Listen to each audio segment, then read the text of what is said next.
All right, everybody, welcome to Unscripted One-on-One. Special guest today because anyone that listens to this or knows me well knows that my heart, my body may reside in Columbus, but my heart resides in the 216 and forever will. It's just, that's home. And so somewhere along the way, the beauty of Twitter, I got to start following my special guest today. So I'll let him introduce himself, and then we'll go from there. Well, Aaron, thanks for having me. My name is Matt Loede. I've been in the Cleveland media now for 26 years, most notably recently with Sports Illustrated, covering the Indians. I think the Indians are probably my biggest beat client, whatever you want to call it, depending on how you look at it. Also have covered the Browns and the Cavaliers as well for probably about the last 25 years. So it's a pleasure to be on your show, and thanks for having me. And it's great to talk to you. Yeah, well, it's great to have you on, and I've been a fan on Twitter of yours, and just your interaction with other people. Twitter's such an interesting place. You can almost stalk isn't the right word, but you almost stalk other people, and you see their stuff, but you don't know them, so you don't really, but I think there's certain people on there that, and especially in the climate we're in right now, you may lose respect for, or there's some that you just gain this ultimate respect for, and I have that for you, Matt. Appreciate that. Yeah, I don't literally, if you're hearing this or seeing this is the first time Matt and I've ever spoken. Or even met. So this is new for both of us in terms of getting to know each other. But he is from Cleveland, and he does have I think a very unique story that if you don't mind sharing with this audience, just tell us a little bit about the journey you're on right now, and then we'll talk sports. Of course.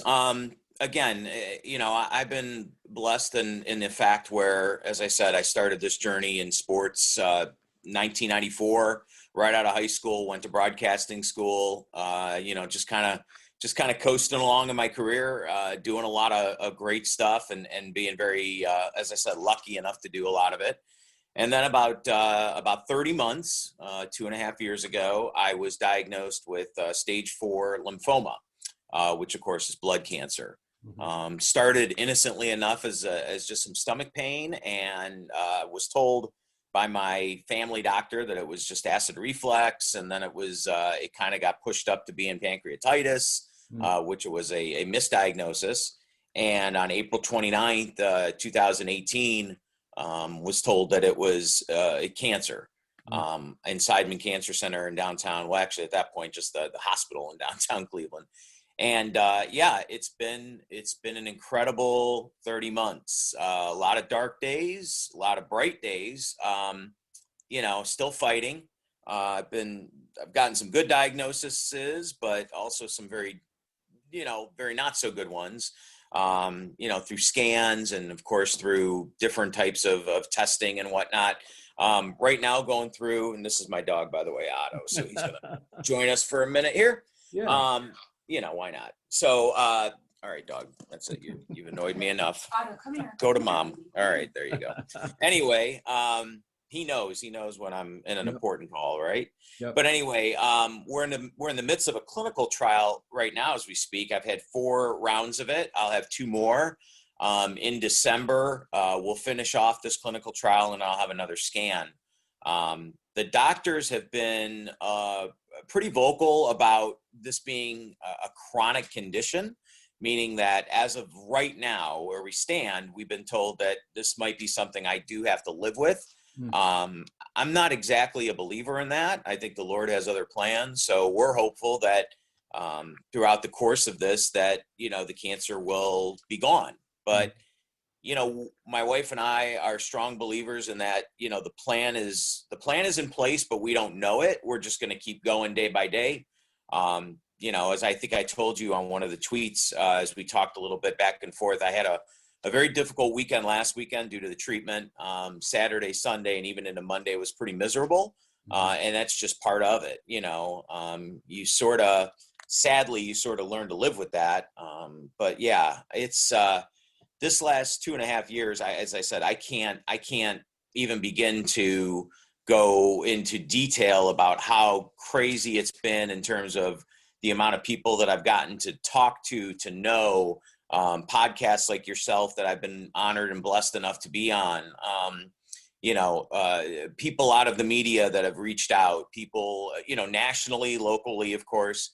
We've had a couple of fundraisers that raised some money for our medical bills, which was just been outstanding and amazing. People like Terry Pluto, I know you linked back to the newspaper article that Cleveland.com did, or that Terry did on me, I should say, through Cleveland.com 2 years ago. It just, I guess it's one of those things where, I didn't realize until everything kind of happened that, I had a lot more friends, I guess, than I thought, and I always knew that there were some people I was pretty close to, but, then you start to talk about this. And I decided early on, really pretty much from day one, that this wasn't going to be something I was going to shy away from, run away from. I was going to be pretty much an open book about it. Which maybe for some people, that's not the way they would deal with it. And I respect that. I have no problem with that. But in the way that I looked at it was, maybe through this, I can inspire some people, hope some people that, help some people maybe, or whatever. And I think that that's pretty much been the overlying tone, is that, people have been like, hopefully a little bit inspired, that they've seen, how I've dealt with this and tried to be positive about it. And it's funny because I say that, and the last week I've not been so positive, but, because I've not felt so good, but that's okay. You're going to have days like that. So yeah, cancer is not something I ever saw as something I'd have to deal with in my life, but that's how life goes. You just don't know what tomorrow's going to bring. And, we're hoping that the prognosis will continue to be positive, but if it's not, we'll just live with it and just keep going. So, well, Matt, you would just know that a kid that grew up in Bedford that now lives in Hilliard, Hilliard, Ohio, whichever you whatever want to put that, just know that your story, again, we've never met. This is the first time we've ever met. I think, again, like you said, I think I might have liked or or commented or tweet. We here talked or on there. Twitter a little bit. Sure. You and I've never met, and just know that your story, your journey, the respect of your peers is, I think, one of the things that originally caught my eye. And I saw that, and I'm like, this guy's really respected, and I just, I don't know how we ended up even following one another, but Not sure. it just happens. But at some point we did. And again, I just saw the respect of your peers, and a guy like Terry Pluto, just, that, just an incredible writer, and especially if you're from Cleveland, but he's nationally known as well, but in Cleveland, he's royalty, right? So for him to step out and write a story, I knew like this person has the respect of his peers, has the respect of people on Twitter. And so as I've followed along, I've seen exactly what you said. I've seen you be positive in the face of something that some people would shy away from. Some people would be frustrated and upset. And I'm sure you have your days, but my goodness, I think you're allowed for those. Goodness, it's okay. But thank you for your outlook and for sharing that story, and for all that you do on Twitter. You're always positive. You always speak highly of your faith. You don't shy away from that either. Yeah. And I will link Terry's article in the blog post that I put up, just so people can get to know you a little bit that way as well. And when he wrote that, I read it again last night, and I've read it before, but just going through it again, I was just blown away by how a guy like Terry had just had so much respect for you and everything that you were really doing in this battle.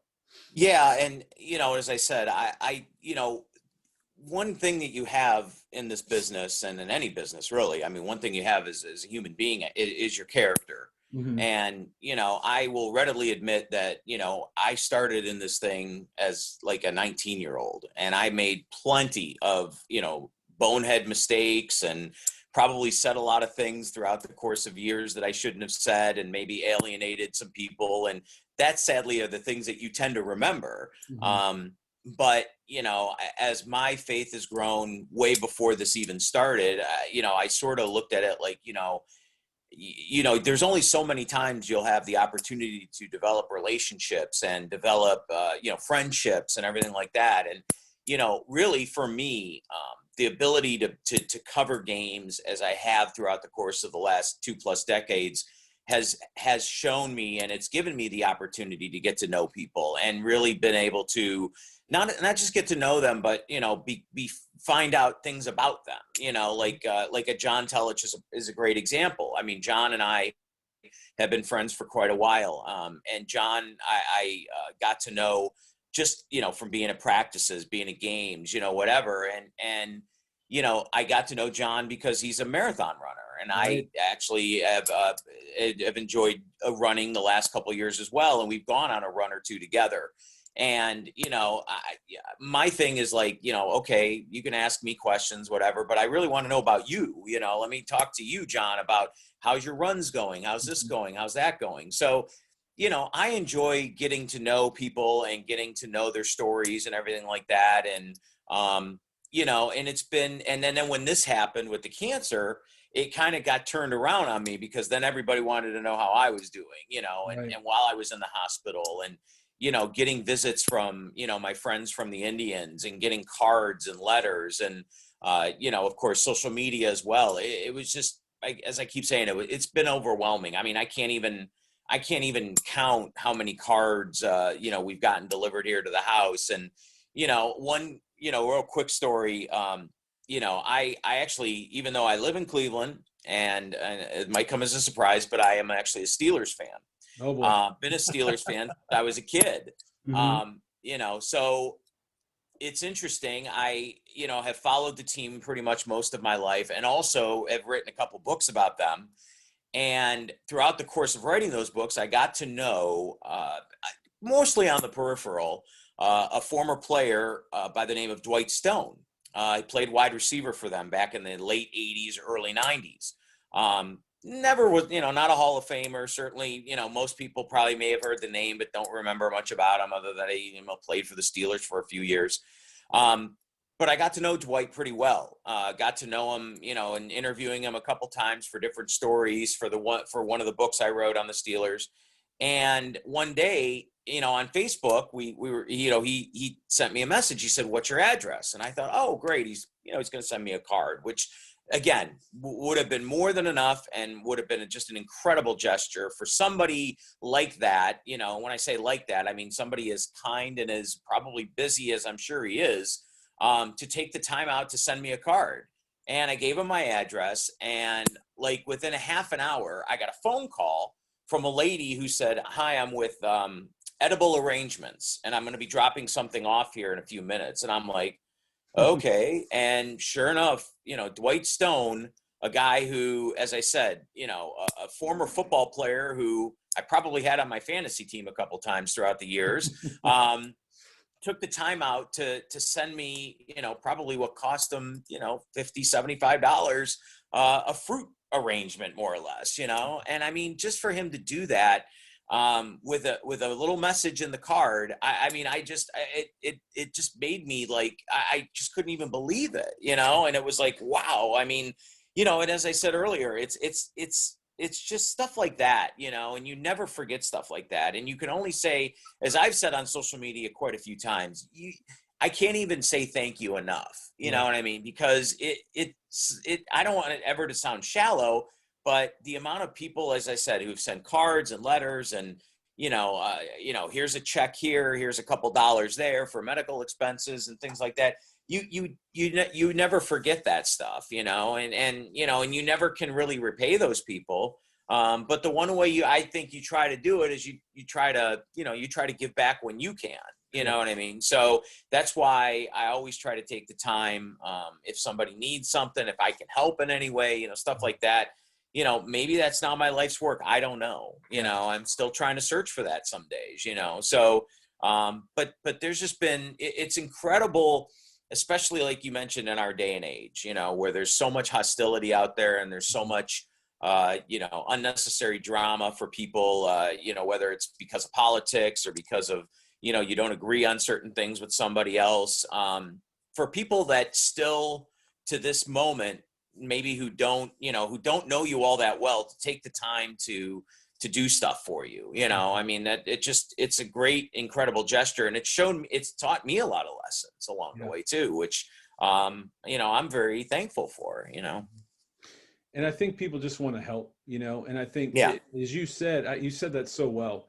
The best thing that you can do, the best thank you that you can give everybody is to live your life and fight. It was the word that I thought, Right. Yeah. fight, and Yeah. you're fighting. And I see that. Again, I'm just a stalker on Twitter, but I see that fight in you. And I don't remember. I think there was a few months ago. I think you posted a tweet, if I remember right, and it's been long enough, it would probably take me forever to find, but Mhm. I retweeted it because I don't know you, but I wanted to help. And I just said, hey, if you're a person of faith, pray for this guy. Like, Yeah. you know what I mean? Just because um, everybody wants to help. I think we all somewhat feel helpless in all those things, but I know our time is limited today, and I appreciate you sharing that story. I did want to transition if you're okay with it, because Oh, yeah, you like to absolutely. talk Yeah. about your what you do for a living in your Sure. life's work. One of the things I took out of Terry's article, again, I'll post it, but one of the things I took out of that article was that there was a line in there that you talked about how hard this Mhm. is, because I Yeah. think there's so many kids, and I mentioned this on some other podcast as well, and I'm in a similar business myself. And so one of the questions we get by a lot of interns that come through, or people Mhm. that have a they're in school for sports management, or I think we see ESPN and we see sideline reporters and we think it's this glamorous, Right. huge thing, or we watch ESPN all day and guys, get up and talk, and Oh, yeah. the Yeah. road to get there is, and you mentioned that in that article, the road to get there is very, very difficult, and it's not Yeah. for everybody. Wouldn't you agree? No, absolutely. And I don't mean this in a flippant way at all, but, I was a teacher for quite a few years at the broadcasting school, local broadcasting school, the Ohio Media School. Now it's Mhm. called, it's Mhm. gone under a few name changes over Yeah. the years. And one thing I would always tell the students, and again, I don't mean this as a disrespect to people who work at these establishments, but if if it was as easy as working at McDonald's or Giant Eagle, everybody would do it, Right. And as I said, no disrespect to those people, they have hard jobs too. But my point is that those jobs are a little bit, really, they're much easier to come by. We all know Mhm. that, and they're Mhm. mostly for younger people that are, maybe just trying to get their first dollar in their pocket. But our industry, and when I say our, I mean the communications industry, has changed so much. Even when obviously when I started 26 years ago, I mean, there wasn't social media, there wasn't, podcasts, there wasn't, what we're doing right now. There wasn't Right. Zooms and YouTubes and everything like that. I mean, your only outlet to get to where you wanted to go was either you were in radio or you were in television. That Mhm. was it. Um, Nowadays, I actually think it's a little bit easier because you have the ability to put yourself out there.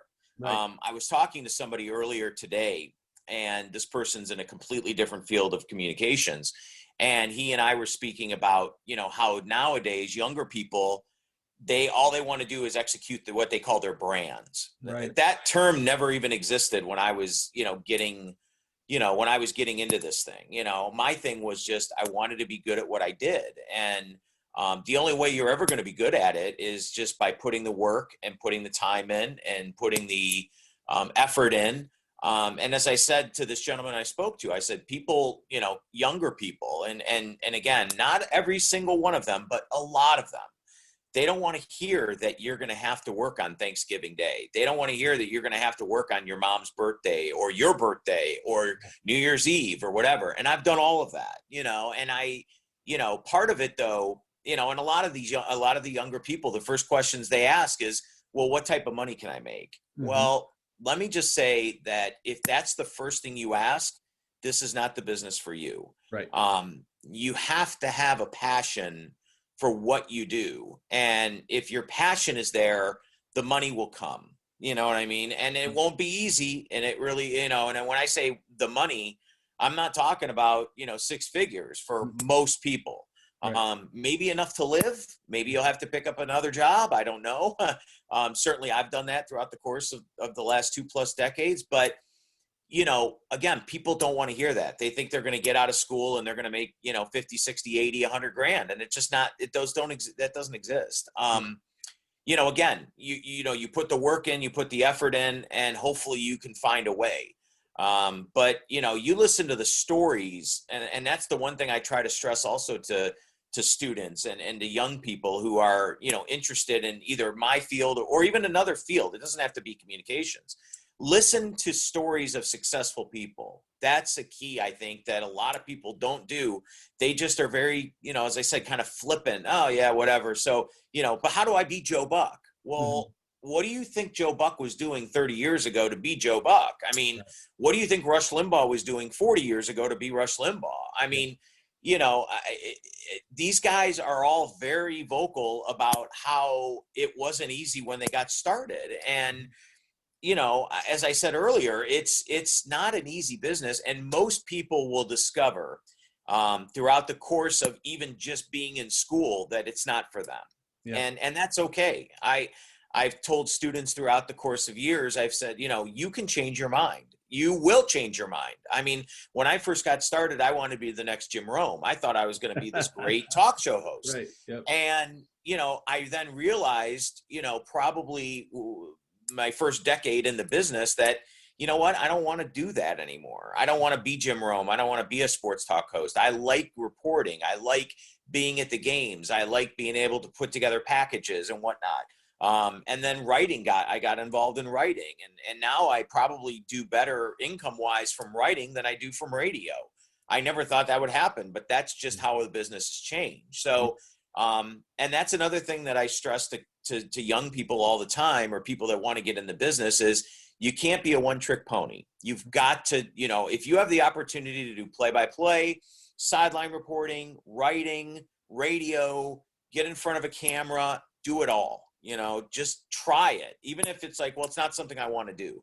Well, you don't know until you do it, and if it's going to pay you more to be multifaceted, wouldn't you rather be multifaceted than just again, kind of a one-trick pony?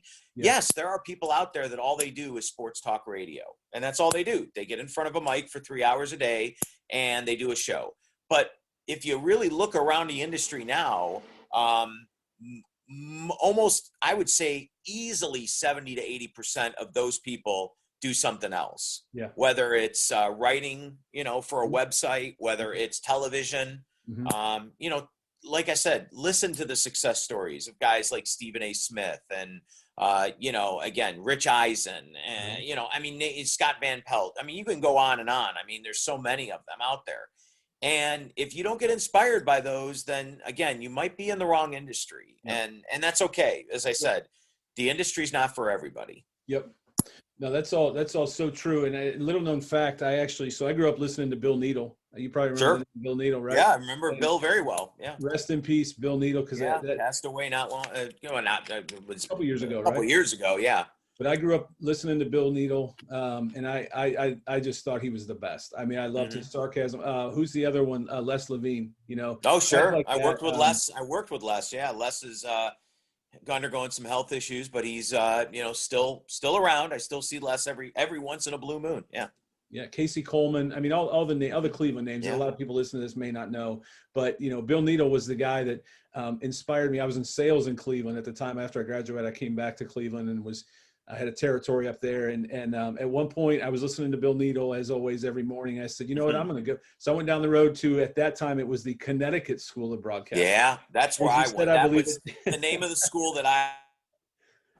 Right. I believe he said it changed its names a few times. So I went down and they took me through the whole thing. And then I kind of bailed on it because I already had college debt. And I'm like, I don't need to take on more debt for something, to your point, that I knew was not going to pay me a lot of money. It was going to have to be for the love. And I was already looking at a lot of college debt that needed to be paid off. And I was in a relatively lucrative sales career. And I'm like, this is not the pivot you need to make right now. But it was always in my heart. I always wanted to be. Sure. And I think so many guys, especially sports fans, you listen and you're like, oh, I could do that. I could talk sports all day. But there's a long, long road. And that goes for coaching. It goes for management. It goes for owning a team or being on a team or an assistant coach. Spoelstra started cutting video, and now everything, right? Right.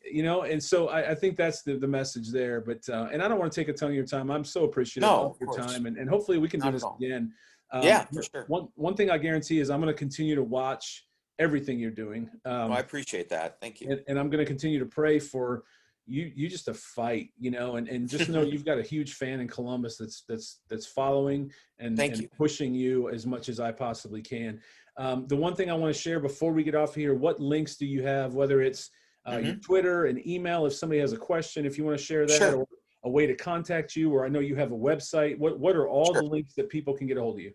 Well, again, my Twitter is just my name, at Matt Loede, Loede. So, I'm pretty good about getting back to people, whether it's we follow each other and it's a DM, or feel free to just ask a question. I'm an open problem with answering people as far as that's concerned. The website, the two websites that I'll tell you about, the first of which is the Cleveland-based website that I've had now for, I think it'll be 5 years, just over 5 years. It's called NEO Sports Insiders. You can always go to the contact me on that. And again, it'll go an email. I'll get the email. It's, again, if you have a question or, you want some advice on the industry or whatever, or you have a demo, you want me to listen to or see, I can certainly give you advice on that. Certainly no expert, but on the other hand, I feel like I've seen enough of these over the years that I could tell you what's good and what's not so good. As far as obviously Facebook, you'll see me with Hulk Hogan in my picture on Facebook. That's something was maybe the biggest thrill of my life the last couple of years. So, me and the Hulkster hanging out. But no, that's who I am, and you'll see Matt Loede in Parma. There's only one other Matt Loede, and it's the reason I got on Facebook, because I wanted to know who this other Matt Loede was. And here it's some guy in New Jersey it's got to be a weird cousin or something. I don't know. I've still never met the person, but he seems like a pretty good guy. He's got a family. So yeah, those are probably the big three. The other website is clevelandbaseballinsider.com, which of course is the Indian site. It was I shouldn't say it was currently run with the help of Sports Illustrated, but that is actually going to be that partnership is actually going to be ending at the end of this month, as they're going in a completely different direction, which I'm not surprised at.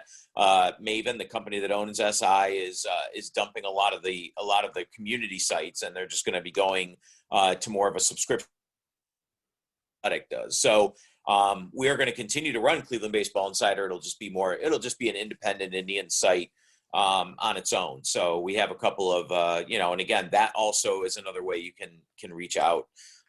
As I said, you have questions about the industry, you have questions about how to get going, stuff like that. I'm always willing to at least, give you a little advice or give you some help or whatever. It's as we talked about through the course of the podcast here, it's an industry that is continuing to change. It will continue to change.